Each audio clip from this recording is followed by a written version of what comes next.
Welcome to another episode of Growth Hacker TV. I'm Bronson Taylor, and today I have Franco Veriano with us. Franco, thanks so much for coming on the show. Thanks, man. Yeah, I was so glad to finally get you on here. So, Franco, you are currently with Startup Plays, is that right? That's correct, All yes. right, so tell us, what is Startup Plays? What does it do? Who's it for? Why does it exist?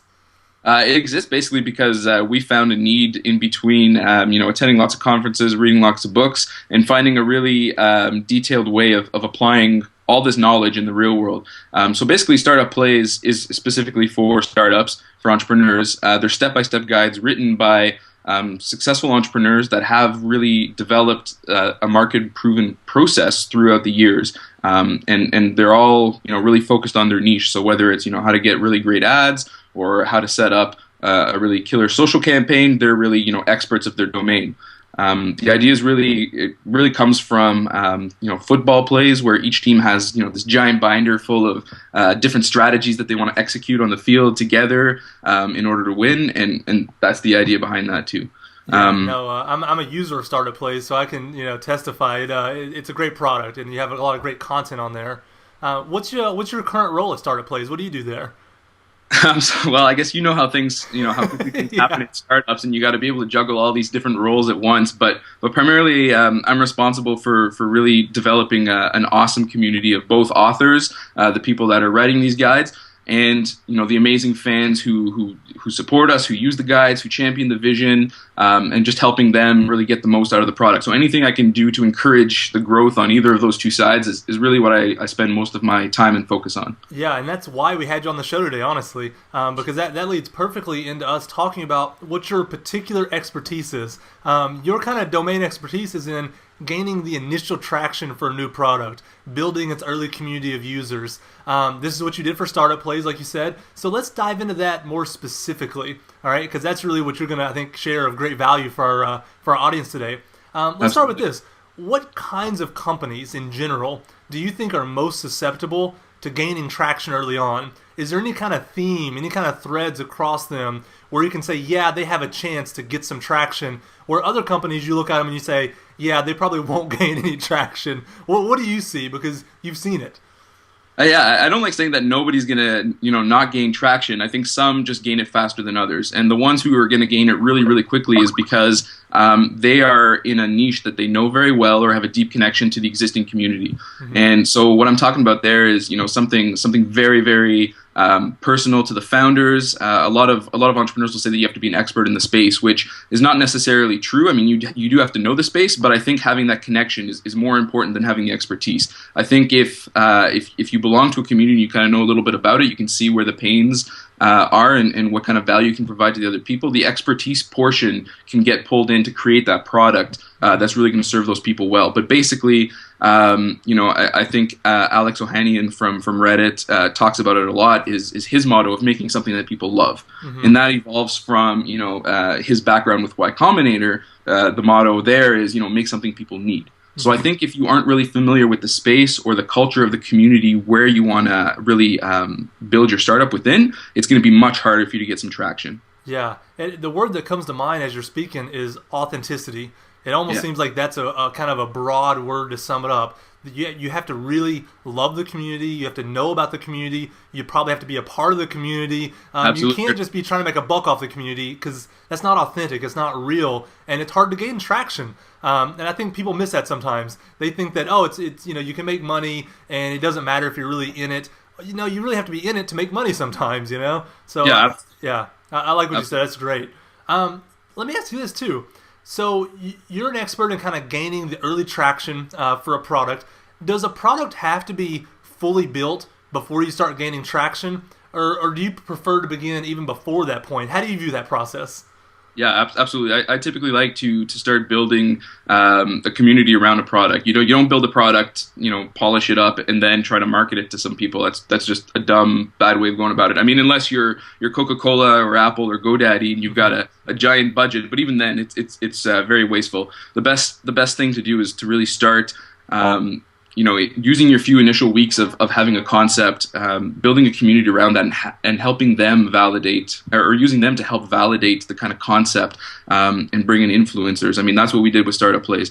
I think some of the initial assumptions that most startups should have is that you basically start off with a landing page, whether it's launch rock powered or something else, but basically just try to get people to sign up, give them enough so that they know what you're working on, get them to sign up, and set a limit for yourself. Say if I don't get 1,000 signups, then something's not working. Whether it's the idea, the concept, or the messaging, you got to set those deadlines for yourself. Yeah. I like to think that if you have a great landing page that you're attracting some people, you start reaching out to them right away.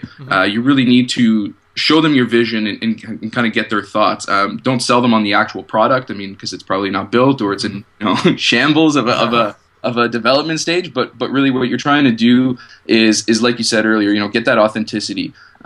Show them that you are a part of the community, that you want to help pull everybody together around your startup idea. And once that happens, I think there's a certain magic or passion that's going to shine through. And I know that sounds a little fluffy, but I think the more people you talk about it with, the more feedback you actually take and use, the more influencers within the space that you spend time refining and going through, they will actually help you get to the next steps. And the next steps are in terms of business development, product development, whatever. It becomes more clear the more people you start talking with, and you definitely shouldn't wait until it's done, because nobody's going to use it.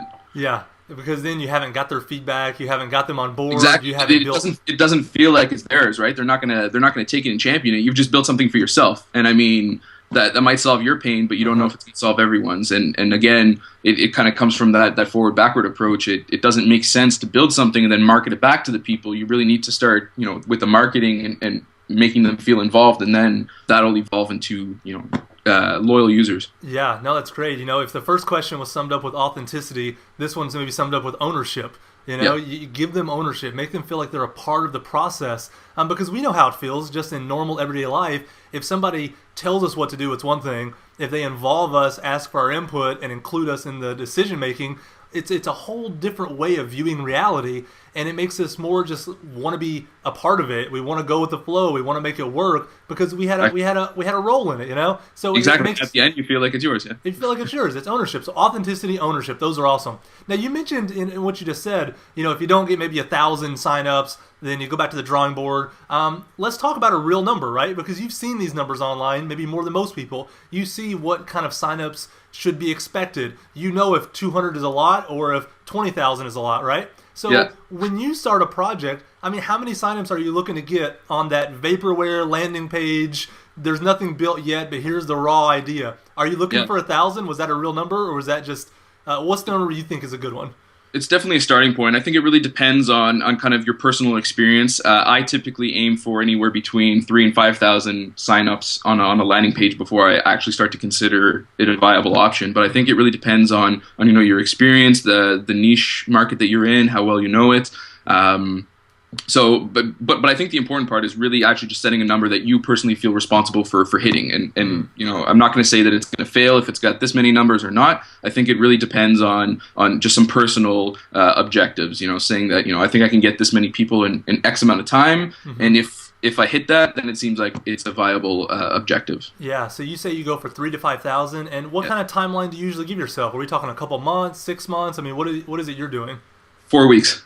4 weeks. 4 weeks. So for your personal projects that you're involved with, if you don't get 3,000 to 5,000 email addresses on hand within a month's time, you move on to the next idea. It's on the back burner, you bet. All right. So that leads perfectly into the next segment, because right now everybody watching this is thinking, okay, yeah, that sounds nice. Now how do I actually get 3,000 to 5,000 signups? Because most people think, all right, I put up a landing page, I go to LaunchRock, crickets. Like, no one knows about it. No one cares about it. There's no way to distribute it, and a month goes by and you have 11 signups, and 3 of them were you testing it, making sure LaunchRock was working, right? So that's all the truth, yeah. So people watching this are going to need the dots connected now. Like, how do you distribute these landing pages so that you can see if it has traction to get 3,000 to 5,000 email addresses on file? So you're a proponent of something that you call social growth hacking, and I like that word a lot, or that phrase. What is social growth hacking in your mind? So it's not really playing a trick on your friends or anything like that. Okay. It's really about striking a nerve with your chosen community in the right way, not something negative. It's about creating a message or an idea that resonates with people, and that kind of pushes the campaign that you're trying to create to grow much bigger than yourself, or that you could grow it, by yourself within that that 4-week period. Yeah. It's about being able to gain momentum very rapidly, support, attention, and ultimately some business traction from this addition of people coming together and expressing their ideas, their opinion, grabbing that ownership and really pushing the project, the startup forward. Yeah. Now let's get into the details of all that. One thing that I saw you said online that was interesting to me was that social growth hacking doesn't necessarily have to be online. And obviously that stands out as like like I thought that's what we do, right? So what do you mean by that? So basically, any kind of rapid growth is never exclusively going to happen online. I'm not saying ignore the online world, and I'm not saying ditch the ads and stuff like that. But I mean, until we all have a kind of cybernetic chips implanted into our skull, and that becomes our sole method of communications, humans will always be creatures of relationships. And real relationships are actually based on the exchange of value and information. So, Steve Blank talks about it a lot in building his startups, getting out into the real world, throwing your assumptions against the wall. And so it's great that you got a landing page, but you got to get out into the actual community, show them that landing page, talk to people, because once you corner them in a one-on-one conversation, maybe not necessarily corner them, but have a one-on-one conversations, they're more susceptible to actually giving you valuable feedback that you won't get through those feedback forms. They're gonna, not everyone is gonna take the time to email you and saying, listen, your messaging on your landing page wasn't clear. If you post it looking for feedback on some sites that we'll get into later, you're probably gonna get some of that, but not everybody's gonna take the time out of their day to help you. So basically, you got to get out there and start talking with people, and then finding that nerve, that one thing, the pain point that everybody has, where you can provide some value, and then bring that back onto the online space. I think one of the best examples for the kind of mass consumer internet age in the early 90s was Salesforce. They really identified a better way of doing things for a specific group of people, and then went to them for feedback and involvement.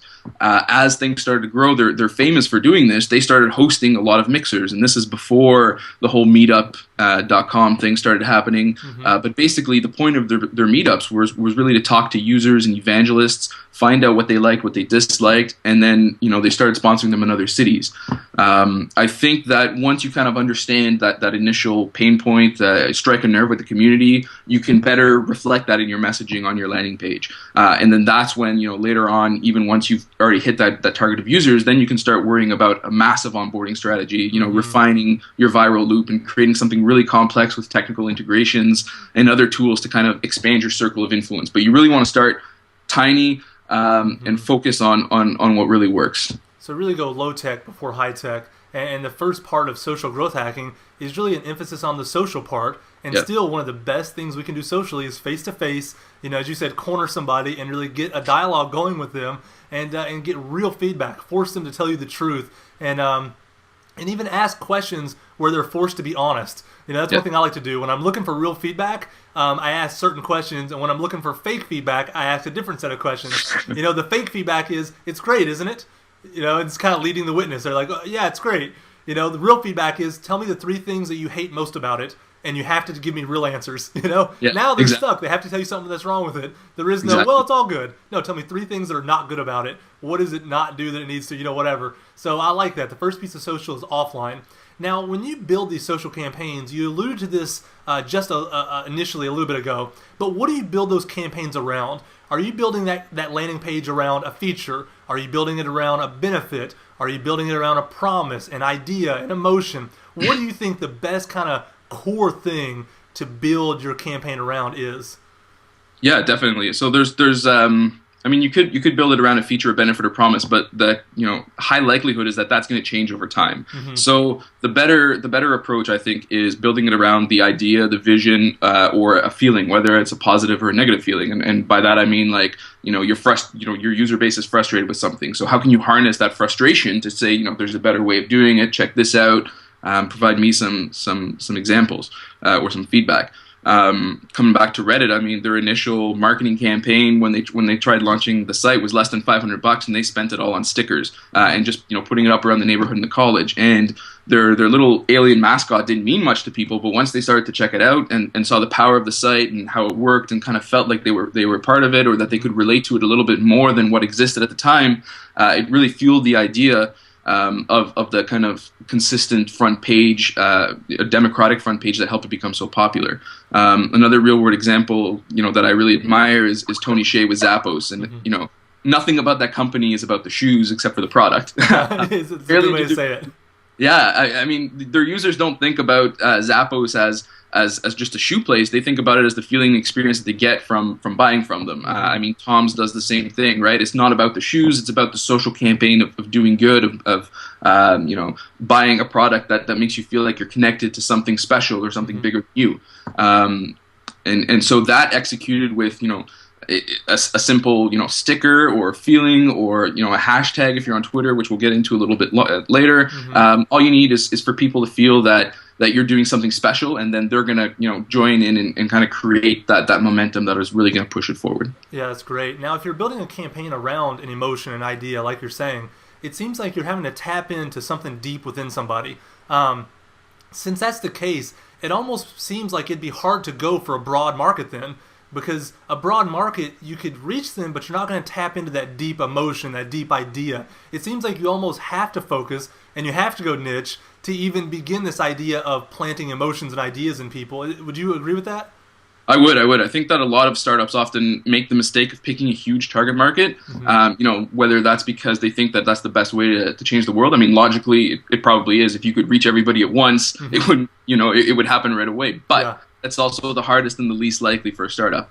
And subconsciously, I think that you think if you can create a product or service that 90% of the world is going to use, it'll be an overnight success, and how could you fail if that many people are going to be using it? But you will fail because they won't get it, again, unless you have a giant marketing budget, with most startups don't.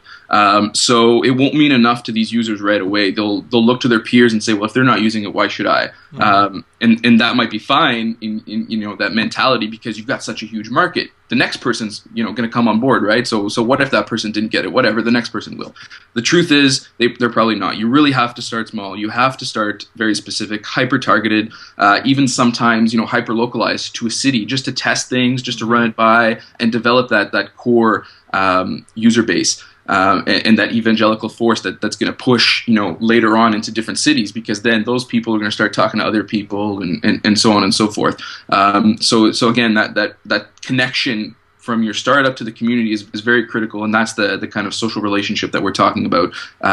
That's happening in the offline world with face-to-face communications, and that later is going to happen on the online world once you kind of nail what that messaging and what that idea and what that campaign is.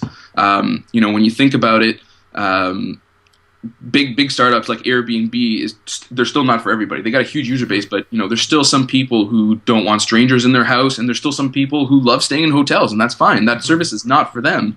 It's for this hyper targeted audience that's really ready to do that kind of sharing economy, and they feel great about what they're doing, and they love the service, and they're the ones who are going to talk about it the most for you. And so those are the people you really need to focus on. It's more than okay to not focus on the hotel people. Yeah, if you don't have enemies, you don't have obsessive fans. Exactly. You have to be kind of a polarizing figure. You have to be a polarizing company. If somebody doesn't absolutely hate what you're doing and doesn't get it, then you're doing it wrong.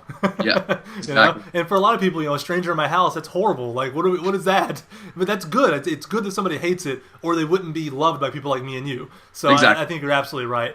So, you have an idea initially. You want to kind of see if you can get some traction. You put up a landing page. The landing page is not built around features and benefits, because they'll change. It's built around an emotion and idea. You hyper focus on the community you're going to go after, because you can't get an emotion and idea into a broad market, and it wouldn't actually work anyway. They'd all just ignore it, even if you're getting big numbers.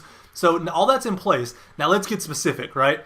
What do we actually do on these different social platforms to actually see if we can get those 3,000 to 5,000 email signups, right? So let's start with one of the big ones, Twitter. So how does Franco see Twitter? When you view Twitter and you're ready to go there and do what you need to do, what is it you do? Yeah, absolutely. So I think even before getting into the Twitter aspect, I think that any startup should really consider 3 social platforms for online engagement: Twitter, Facebook, and Google+. The reason is because, and actually I'm a power Twitter user, or claim to be anyway.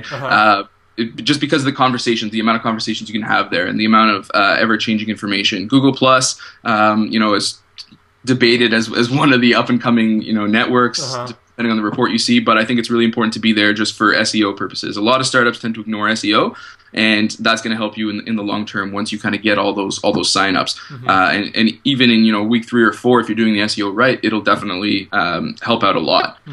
So Twitter, the first thing you want to do basically is start following as many influencers as you can, and we're going to kind of get into how do you find those with some of the tools later on. But basically, inside your niche, there's already people talking about it. There's already people that are proponents of whatever messaging or campaign you want to help distribute, or people who are likely to jump on board. So you want to find these people, and just like you would in the real world, having one-on-one conversations, you just want to talk to them. Don't talk to them about your startup right away. Just talk to them about what they're doing, about who they are, about what interests them. If they're in the same city, even better. Meet up for a coffee. Take that online conversation to the offline world. The other thing you want to do with it is try to get on as many lists or start as many lists as possible. There's a kind of a reciprocal effect with a lot of social networking sites that as soon as you do something, the other person's going to do it back. Okay. Or at least 70% of the time, I'd say. Yeah. So if you're creating lists about this specific niche category in your city, those people that you add are probably going to add you back, and because they realize that you've added them for a specific purpose, they're going to realize that you share that purpose or that cause or that ideal, and they'll be more likely to add you back or follow you back after a few conversations or whatever. Yeah, that's great. So you look for influencers and you follow them. Now let's get specific, because I really want this to be actionable for everybody watching this. How many people are you following in a given day when you start a campaign like this? 5, 10, 100? I mean, what are you doing, Yeah, you definitely want to. It really depends on the niche. I think anywhere on a given day that you want to follow is probably between 25 and 50, just to get a good user base. But the most important thing is that you're not just mass following; that you're creating some valuable content. So sharing stuff, tweeting stuff. They want to know that you're not just another robot. Mass following people. So if you got like one tweet and 50 following 50 and no followers, then it looks kind of suspicious. So just like you would kind of branch out into a regular social kind of setting or conversation, you want to be able to kind of have that check and balance. I like to try and keep it as evenly distributed as possible for the first little while, just so that people know that it's authentic. So the best way of doing that, again, is by generating some really great content, sparking lots of conversations, not just resharing, but sparking conversations. That way, people who are going to check out your stream later on are going to say, okay, this person has been engaged with some conversations. It's obviously not a robot. They're very invested in the community. It's great. Yeah, let me ask you this about sparking conversations, because this is something I try to struggle with, figuring out the best way to do it. Sometimes I just look at the feed and I see who's posted something really recently, like in the last 2 minutes, 5 minutes, 10 minutes, and then I respond intelligently and I try to get a part of that conversation, right? But then the problem is other people are doing the same thing, because that's their strategy as well. So is it better to respond when they have just posted something and it's front of mind in their mind, or is it better to do it when there isn't something front of mind for them and you're the only one kind of pinging them, but they may not be on Twitter right then? Well, what do you think? I think specifically for the startup scene, that story is true. I mean, you have some big names out there posting some stuff, some links to their latest blog post, and then everybody jumps in. I think in other niche communities, it's a little more subdued.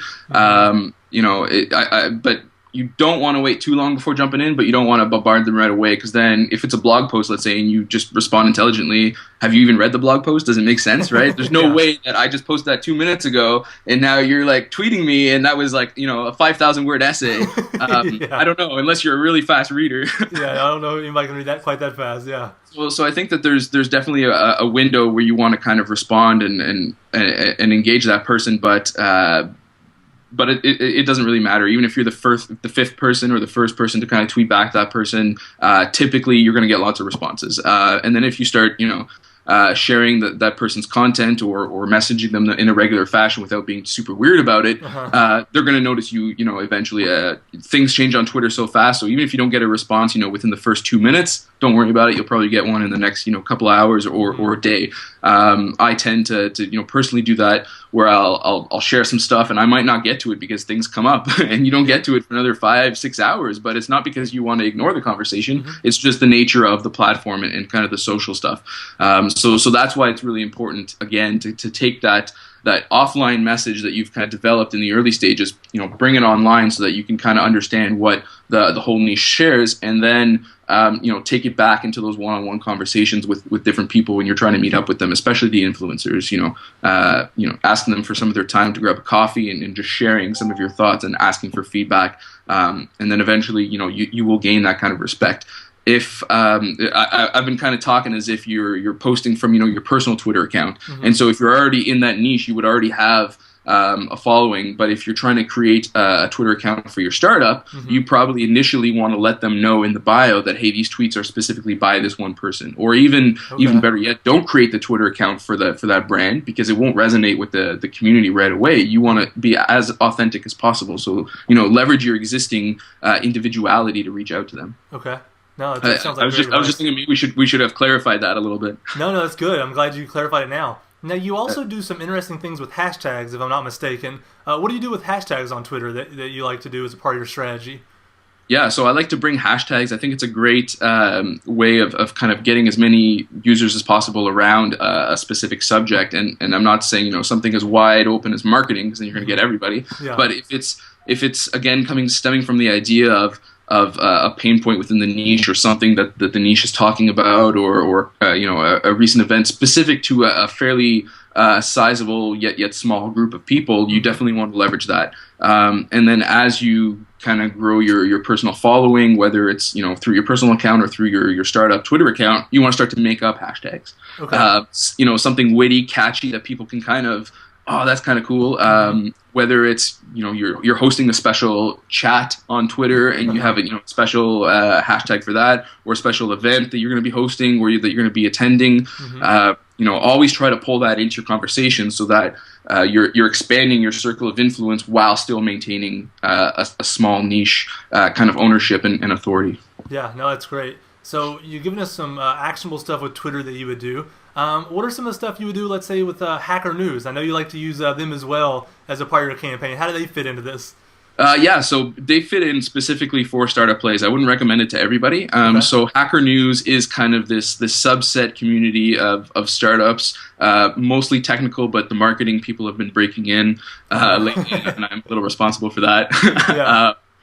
But these people, typically the posts that do really good there are the posts that are really awesome, like high quality content, really intelligent stuff. And so it's not for everybody. You can go on there, and the reason I mention is because it's a good place, because they're technically minded. It's a good place to get feedback on your landing page, on some of your messaging, on some of the more technical side of your startup. And so if you do some of the, if you spend some time on the page watching what's happening, some of the more popular tags for younger startups that are trying to get some feedback is show HN, so show Hacker News, and then just kind of the title of your project, or like a question. So you want to use that as well as ask HN for some specific feedback. That way they kind of know that it's something related to feedback, and more the advanced users that don't want to spend time clicking on a link expecting something else. They know right away that you're a young startup looking for feedback, and they'll either respond to that with that mindset or just skip over you entirely. And that's great too, because you don't want somebody falling onto a link that they expect to be something else, and then kind of seeing a startup that's asking for advice. Sometimes it gets a little frustrating, just given the community that's there. Yeah, absolutely. And it comes back to what you said initially: authenticity. You're not trying to sneak a link through their filter. You're trying to be authentic. Look, this is what it is. Buyer beware. If you click here, here's what you're going to get. So then that whole conversation, it starts with trust, and that's what you got to do to build these communities that you're talking about. You also mentioned that you use Quora in our correspondence before. What do you do with Quora? How does that play in? Because I hear about Quora being used more and more on this program. Yeah, oh, that's cool. Yeah. I think people are starting to realize that Quora is a really great place to kind of get lots of insight into people's questions, into their mindset. And so that's how I use it. And depending on your niche, they may or may not be represented there, as well as some other things like the startup scene. But the startup scene has got a great kind of community on Quora. People looking to get different insights, different perspectives. And so if you're trying to understand their specific mindset, what are they looking for? What problems do they have? We did that very initially with Startup Plays. Why are people frustrated with X, Y, and Z. Why do they go to Quora? What kind of questions do they ask? What are people looking for? What kind of authors and experts should we be targeting? And so it wasn't necessarily about directly engaging on Quora. I mean, you definitely should answer questions if you have the expertise to try and help some people out. It comes back to that authenticity and being involved in the community. But it's more of a kind of social search engine that Google hasn't quite tapped yet, of understanding where people's mindset is at, and where specifically are the stumbling blocks in that process. Absolutely. So you're using it to inform that emotion or idea that you're trying to get into people. You're using it to kind of inform your whole entire system, and then to see what people are talking about. I gotcha. You mentioned earlier the big three. You said Twitter, Facebook, Google Plus. Obviously, we talked about Twitter already. Tell me about Google Plus. What are you doing there? So Google Plus, again, like I mentioned earlier, is more specifically from an SEO perspective. If you're sharing links or posts or things to a Google Plus page, they're most likely going to get indexed a little bit faster than some of the other stuffs, in some of my experience, depending on what the content is. But a really powerful feature that Google Plus just introduced, I don't know, maybe 4 or 6 weeks ago, something like that, is Google Communities. And so, again, it's another place where you can kind of go. Same thing with LinkedIn groups. I don't really suggest that startups, unless you're in a very professional field, get on LinkedIn. It's more of a personal or professional thing. But those groups features on both of those websites, same as Quora, will kind of give you that insight into, what are people's stumbling blocks? What are they talking about? What do they share most often? What are some of the frustrations? And so those are all things that you should be able to draw from to either, refine what the product's going to look like, refine your messaging, or refine the way you're planning to interact with these people, on an ongoing basis. Yeah, absolutely. Makes sense. What about blogs? What do you do with them? Do you do anything with blogs at all? Yeah, absolutely. So I think, once you start to feel that there's some traction that's happening, you should start blogging. If it's not a personal blog, as you as a personal founder, then definitely start the business blog. I think, lots of great people out there have their own personal blogs where they kind of talk about, the different experiments that they're running, different things that they're testing. And so these guys are obviously really awesome founders, and you kind of gravitate towards them because of all the different things that they're trying. And then as soon as they start, transitioning or posting more often on the specific startup site with some problems, some really great content, you kind of transition there as well. And just some examples of that is Mint.com. I mean, very, very in the early days of Mint, they started creating blog posts on every possible problem that their users might have, so that as you're searching for it on Google, or now that the social sphere is so big, you're looking for a specific hashtag or some keywords, and all of a sudden that link comes up, and then you're likely to go there. And if the content looks great, is stellar, is amazing, then you're more likely to have that trust in that service or startup, and you're bound to start exploring what they actually do and what service they provide. And even if it's just a splash page, you are more likely to sign up for that if you feel that blog is an awesome source of information. Yeah, it makes a lot of sense. All right, now, talk to us about the third of the big three, Facebook. How do you use Facebook? Because it seems like there's a lot of, hey, this is what I'm doing today. I went to the beach. Like, is it still viable for, I'm trying to get traction? So I mentioned Facebook because there are a lot of very young users on there, people that check in, fairly often within a span of 24 hours. And so again, it all comes back to your niche. If it doesn't make sense for you to be there, then don't be there. But generally, I think most startups should have a Facebook page where they're collecting likes. And initially you want to get all your friends and family to go ahead and like that page, because it's generating social proof, of who you are and what you're doing. And plug that into your page so that people kind of hit the landing page or hit the initial home page and start to feel like, okay, like this is something that's starting, I can be a part of it because other people are a part of it. And so in that sense, again, it's just like some of the other social platforms where you want to take some of the messaging and some of the high quality content that you're producing and share with other people. Start having one-on-one conversations there as well, where you give a shout out to somebody that's really big in the space, or fairly big in the space, some of the local influencers. And just have those conversations with them, and other people start coming in. A big trend recently is sharing lots of amazingly designed pictures with awesome quotes. People love that kind of stuff. As long as it's really great content that's going to spark kind of a feeling of attraction or discussion. That's what you want. That's an important part. Yeah. Okay, so let me ask you this now. So you're trying to get to that 3,000 to 5,000 user mark. What does your day look like? Because all the stuff you've just told me, it seems like it's authentic and it's great for one-on-one communication, but I'm not seeing how that comes together. I mean, does building authentic communities really grow? I mean, does this work? I guess is what I'm saying. Because I mean, it seems like I can go on Twitter, talk to somebody for a few minutes. I go on Hacker News, I post something. I go on Twitter, I learn something. It informs my emotion I'm trying to put into people. But then it's like I still got 20 signups. Like, does this really work? I mean, what does your day look like? How do you make this work? My day looks like a lot of coffee. Yeah, that's what I'm getting at. And multiple times, but yeah, it does really work because what you're trying to do with all these different things is really evaluate what's sticking. I'm not saying do the same thing every day. Mm-hmm. If a type A content is not working with your audience, if nobody's following you after you've posted 5 types of this kind of content, then don't stop doing that. Do something else. If one hashtag doesn't seem to be gravitating with a bunch of people who went to the same event or the same meetup as you, do something else. But what you're trying to do is with all this is find out what your community, what your niche community is, what kind of content they're really latching onto. What is it that they're actually sharing? Is it blog posts? Is it tweets? Is it is it a contest that you're going to be running or an idea that you have? What really sticks with them? And I think that will vary quite tremendously depending on the niche that you're in. But what you want to do is find out what do they like and how can I give them more of it? And if I'm giving them more of it, they're going to start telling their friends about it. And that's what you want to get to. So it might start off slow because you don't know what's going to work yet. So the first couple days on Twitter, you may not have a lot of followers and you may not have content that's being reshared and nobody may care you exist. But eventually you find something that gets retweeted a couple times. You find something that gets put on somebody's favorites in Twitter a couple times. And you start to learn, there was something about that photo and that tagline that worked when my infographic didn't, or whatever it may be.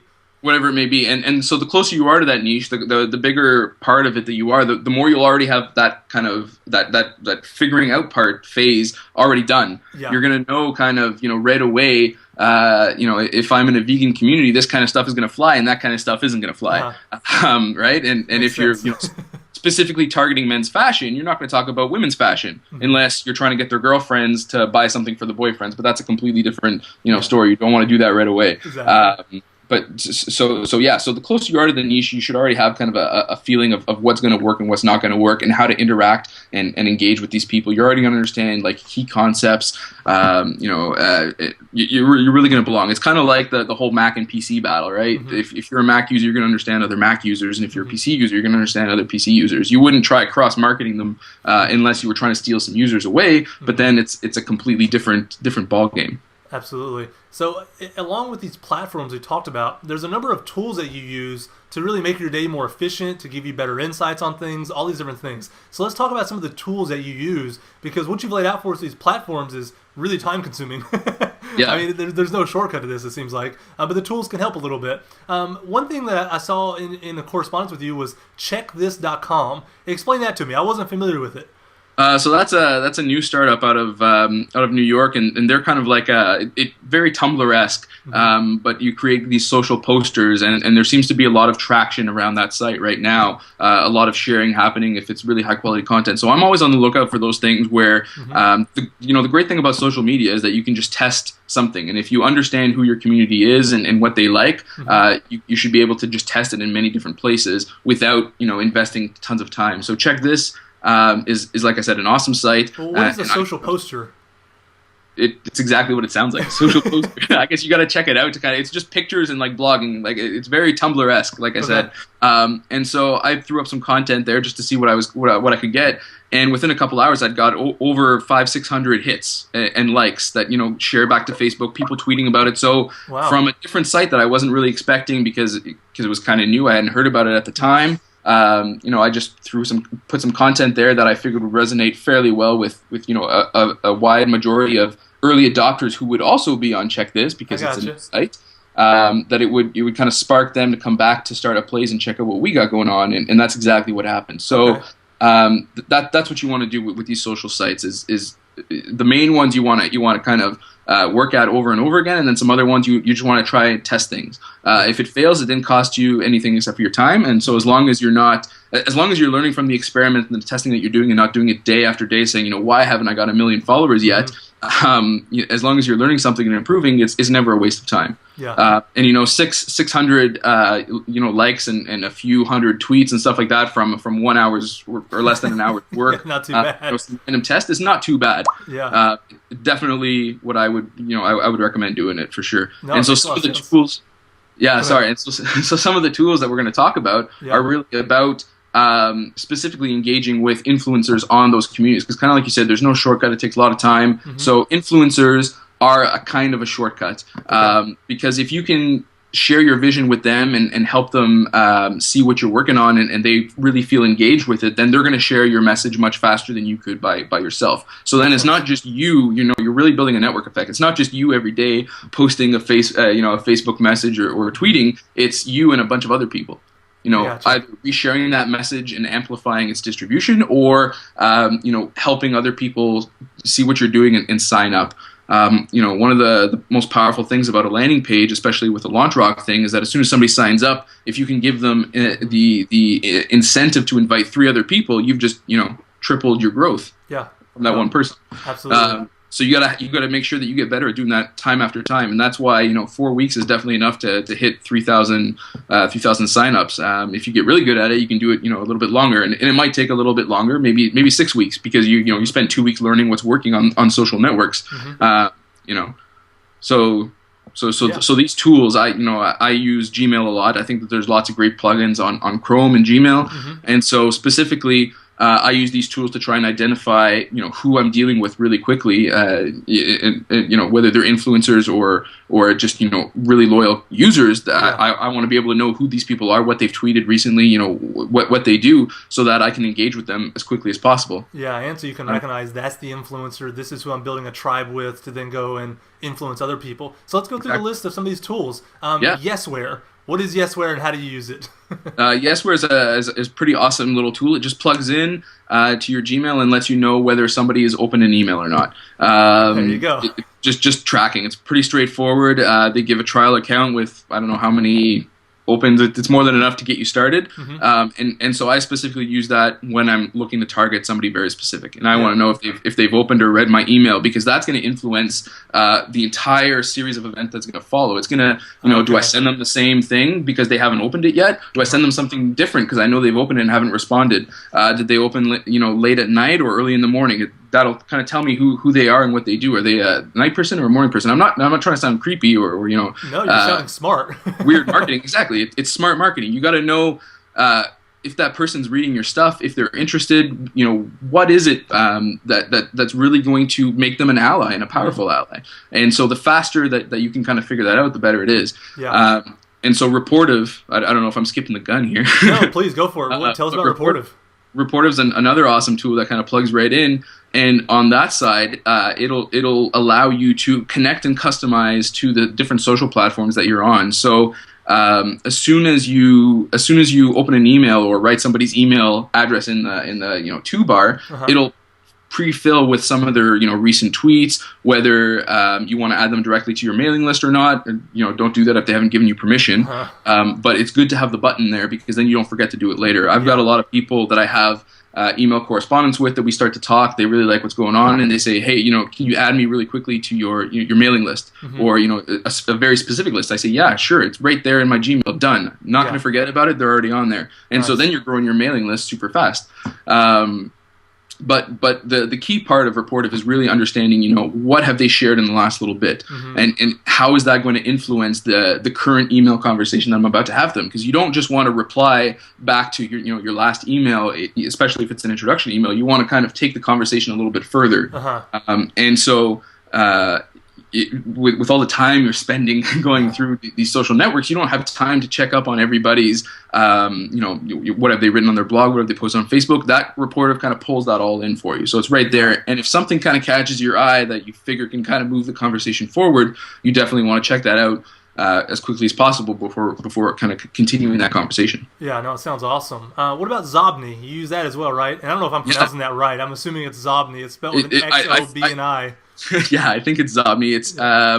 It's basically inbox inverted, and so those guys kind of have this app called Smarter by Zobni. If you search for Zobni, it'll come up automatically. I think it's their only app.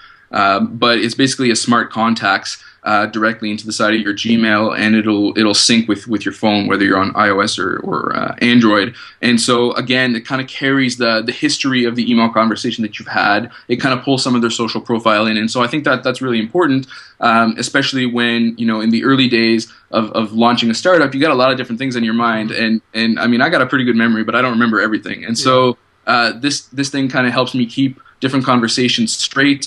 And lets me know, what kind of history we've had between email conversations, and just makes me look more professional and with my stuffs together. Yeah, absolutely. You also use Buffer app. That's probably one of the better known ones. But go ahead and tell us, what does Buffer do? Yeah, so Buffer is going to save you a lot of time in that kind of social experimentation, sharing, posting phase that we talked about earlier. And so, I mean, you could definitely sit there and kind of use the Twitter desktop or web client, but you're not going to be tracking your links as effectively. You won't know some of the analytics surrounding that, and you won't be able to schedule things in advance. So I'm not super huge on scheduling a bunch of stuff, especially in the early days, because you really want to you don't want to appear like a robot. Like I said, you really want to have those authentic and engaging conversations, but it's kind of great that you can decide to schedule something for later on when you're going to be in a meeting or busy, in transition, just to kind of keep that conversation or that stream of content continuing, because a lot of people are going to evaluate how long has it been since that person tweeted or that account tweeted. If you haven't tweeted in a week, it's going to be a little weird. Yeah, absolutely. It makes sense. So, just kind of keep things, regular, and also just understand that it does provide some tracking. It'll allow, some other features where some other people can tweet from the same account. So it just simplifies things. Yeah, I like that. You mentioned something called Link Tally that I'm not aware of this one. What does Link Tally do? How do you use that? Yeah, so it's a pretty new tool. It's actually from HubSpot, and it's just another link calculator for reach and influence. So you just plug in the link of something that you've shared, and it's going to tell you how many times it's been shared on some of the most popular social networks. So if you're sharing, let's say a blog post on Twitter through Buffer, and then on Facebook through something else, then on Google Plus, you just put the link in a couple days later, and then see how it did on those different platforms. And so then I would kind of take that information into a spreadsheet, and then just see how the different posts resonate with different audiences on different. You might find something that this type of content works really great on my Facebook page, but it does really badly on Twitter. And that might just be because of the length. People don't want to read long stuff on Twitter, or maybe they don't have time because they're, tweeting from their mobile phone. It really depends. So that just kind of lets you again evaluate and kind of quantify what you're doing, because you don't want to be doing any of this in the dark. Otherwise, then it's going to be a really long 4 weeks. That's right. And you'll end up with no users. Yeah, exactly. You also use Trello. I'm a big Trello fan myself for organizational stuff. But go ahead and tell us, what does Trello do? How do you use that? Yeah, so you can kind of create these little cards and then assign the cards to different people. So I specifically use Trello just to kind of keep my thoughts and what I'm planning to share kind of organized. So I just have different verticals. It works really great if you build deep verticals and add a bunch of cards rather than trying to keep to a small amount of verticals and it doesn't make sense. I think intuitively that kind of comes with the platform. If not, they definitely have a few learning videos. But again, I like the fact that you can kind of organize everything that you're working on, what you're planning for different social channels, what's working, try to track some things. Even if it's just a note, you kind of keep it in Trello. And the great thing about that is it's available across a whole bunch of different platforms. I think they just launched their iPad app the other day. So I'm a happy Trello user. Yeah, absolutely. And just to be clear for the audience, it's a glorified to-do list, but with really unique features and really unique organization. So, I mean, I know there's a million to-do lists, and everyone loves some and hates some, but it's one worth looking at because it might fit your way of thinking. Because, like you said, it breaks things down by verticals, and then you have these little cards. And a card is more than just a to-do item. It's who's going to do it and notes about doing it. And yet it still kind of comes up visually uncluttered. So I like it for a few different reasons. But I use I use to-do as well. I use all kinds of different to-do lists. But that's one of the ones I do use as well, though. So let's talk about the effectiveness of kind of what you've laid out for us today. You've promised us that it does work, right? That this isn't a fool's errand, that you put in this time and 4 weeks goes by, and if the idea is good, the emotion you're putting into them is real, then you can see 5,000 signups as kind of an entry point. So tell us, brag a little bit, what kinds of successes have you seen personally using this social growth hacking method? Give us some numbers. Tell us how good it's been. Yeah, absolutely. So this exact process that I've just gone through is what we've used to launch Startup Plays and a few other startup concepts on the side. And so basically, with Startup Plays, what we saw within our first month is we did hit 5,000 interested users. By the end of our first 10 months, we had a mailing list of over 45,000 users and startups who were really interested in what we were doing. And it resulted in, again, our first 10 months, we generated over $100,000 worth of sales just on these step-by-step guides. Yeah. We've also had some other startups come through our space that we've kind of shared and worked with them, and we've seen tremendous growth on their side as well. I've also personally been to a bunch of startup weekends, and the first thing you want to do at startup weekend, in my opinion, is after you kind of got your idea set, you want to start acquiring users because they judge you on how many people would actually use the product.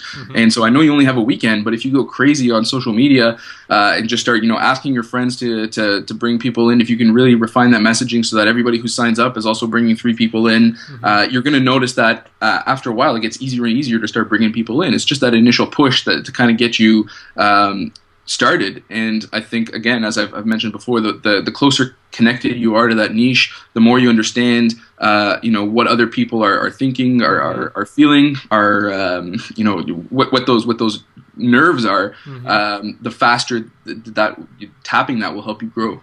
Yeah, absolutely. No, it's great to hear a success story like that. 45,000 on an email list in 10 months' time. That's a lot. I mean, it's difficult to get that kind of traction. So the fact that you got there using these methods, it's hopeful. And like you said, like you're going to be spending lots of time. This isn't something that you can do with 4 hours a day. You're going to be spending lots of time having these conversations, really understanding what the user's perspective is, and pulling that feedback back in. And the sooner you stop fighting that and kind of accept it, to a certain degree, you don't want to redesign the platform every time somebody tells you something new. Sure. But the sooner you accept that, the quicker and easier the growth will be. And so, I think anybody can put these practices into use, and you're starting to see it a lot more and more, in different ways. There's something I forgot to mention earlier is you got to kind of think outside the box a little bit too. If a tweet's not cutting it, like I mentioned, then do something else. I saw a couple of weeks ago, it's a little old now, but there's this great startupper from the UK somewhere who created this Kickstarter Death Star campaign. I saw that. Kickstarter Death Star. I was kind of curious about who would create that because, obviously it's a joke, but he's got a great sense of humor. He's obviously very creative, so I wanted to see who he was. I went to his website, and it wasn't quite working, but he's got a couple games listed there. Yeah. So, because I kind of have a rapport with that person and, thinking outside the box, doing something cool. We've never met each other, but I obviously think the guy's got some chutzpah or some great marketing talent, and so I signed up to see what he's up to in the future because I want to keep tabs with somebody like that. Absolutely, so, that's why you have to be authentic on these platforms because people they're judging your personality, they're judging you, they're judging do I like this person, and that's why I think that when you talked about how you have 45,000 on your email list, the great thing about that list is if you built it the way that you've laid out for us today, it's authentic, it's real, it's a community. It's not Absolutely. like some scam you did. You got 50,000 emails and none of them really care about you, like you, know about you, or would tell their friends about you. It's 45,000 like real friends online, And so I think that the quality of your list, people don't realize how important it is. The quality of the list matters because if it's a high quality list, they're going to buy it from you. They're going to refer you. They're going to be a part of your sales process. Otherwise, they're not. They happen to be on your list, but it doesn't mean anything. Absolutely. Franco, lastly, I want you to give back to the community a little bit here. What's some of the best advice that you can give to anyone that wants to gain the traction for their startup early on? I know you've laid out a lot of things for us today, but what's the best advice you can give kind of in a nutshell for people that want to gain traction? Yeah, it's really being really authentic and hanging around with smart people, and or just doing whatever it takes to kind of meet those smart people and ask them questions, and just get everybody's feedback. The more feedback you can have, the better it is. It's never hurtful. Yeah, absolutely. Last question: what resources should anyone involved in early stages of a startup be consuming to help them grow? Maybe blogs, maybe books, maybe just whatever. What should people be consuming so they can get some traction? Well, obviously, everybody watching this is off to the right foot. I hope so. It makes a lot of sense. But kind of like I said before, hang around smart people. Go to meetups. Start your own meetup. Start your own event. Go to events. Go to conferences. and just meet people there. Startup weekends will give you a lot of perspective of, if you haven't done one before, I definitely recommend it. It's an experience all of its own, and you're going to meet lots of really talented, smart people who are passionate. Follow some awesome blogs. There's lots of things. Go check out Quora. Type in the question, what are some of the best blogs to follow? And there's a whole list of them. I can definitely recommend Andrew Chen's or Sean Ellis for some of that early product market fit and viral growth thinking. The more you kind of put yourself in front of it and start to absorb it, the more these different ideas, like starting a Kickstarter Death Star campaign, will start popping out of nowhere and kind of make sense to you, right? Another great tool is Clarity FM. Just call some people up, talk to them. Yeah. It's not too expensive. We were talking about some great blogs like Andrew Chen's. Also check out Dustin Curtis. I'm not quite sure how he says it, but svbtle.com. Yeah, subtle maybe. Yeah. I don't know. Anyway, so I think that's a lot of founders hang out there because they're specifically in the startup niche, and so even if your startup concept isn't directly related to the entrepreneurship space or tech startup space like Startup Plays or Growth Hacker TV is, a lot of the concepts that are shared there you can apply them to other industries and other niches, and they should accelerate a lot of the growth and kind of stumbling blocks. Yeah, I'm so glad you mentioned Clarity.fm. That was actually the first thing I did when I thought about starting Growth Hacker TV. I got on the phone with Dan Martell. I was like, I want to talk to the guy that started Clarity FM and just pick his brain for a few minutes about my idea and if there's a market for it and what he thought about it. And that was the first thing I did. So I spent a few bucks and I get to be on the phone with somebody who knows infinitely more than me in so many ways. And that's the kind of tools we have nowadays. We have tools that we actually can access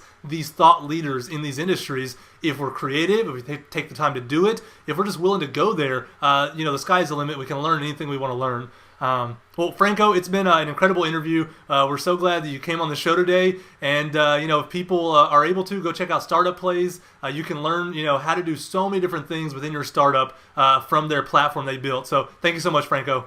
Thanks for having me.